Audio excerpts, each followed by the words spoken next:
Der Leitfaden Klimawandel, wie jede Stiftung Teil der Lösung wird, ist eine Handreichung für Stiftungen und Spender, Stifterinnen, wie sie ihre eigene Arbeit und die Bekämpfung des Klimawandels miteinander verbinden können. Es ist der erste Leitfaden dieser Art, der in Deutschland mit internationaler Mitwirkung veröffentlicht wird.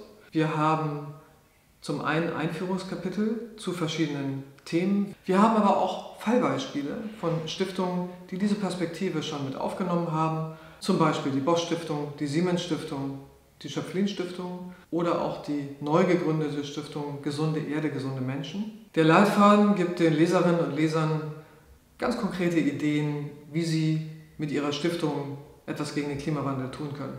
Also die Topline-Empfehlungen des Leitfadens sind, sich mit dem Thema überhaupt erstmal zu befassen und sich überhaupt zu überlegen, was könnte der Klimawandel für uns als Stiftung für eine Auswirkung haben. Und zwar nicht nur in dem eigenen Portfolio, sondern auch in dem Themenbereich, in dem wir arbeiten und mit den ganzen Verbindungen, die wir zu anderen Stiftungen haben, aber auch zu anderen Zielgruppen haben.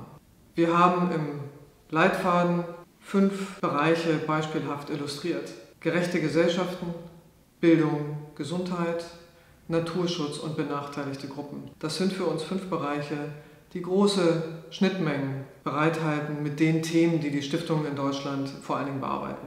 An diesen Schnittpunkten haben wir unsere Empfehlungen für die Stiftungen ausgerichtet.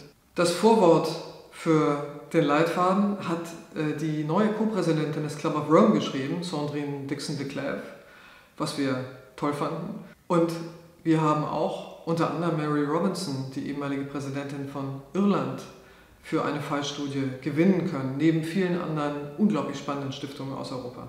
Wir freuen uns sehr, dass wir den Leitfaden Klimawandel, wie jede Stiftung Teil der Lösung wird, mit der Unterstützung der größten Klimastiftung in Europa, der Children's Investment Fund Foundation, initiieren konnten und dass wir ihn in Stuttgart bei der Bosch Stiftung gemeinsam mit Eckhard von Hirschhausen und seiner neuen Stiftung Gesunde Erde, gesunde Menschen vorstellen können. Die nächsten 18 Monate bis zu den großen Klimaverhandlungen in Glasgow Ende nächsten Jahres sind entscheidend.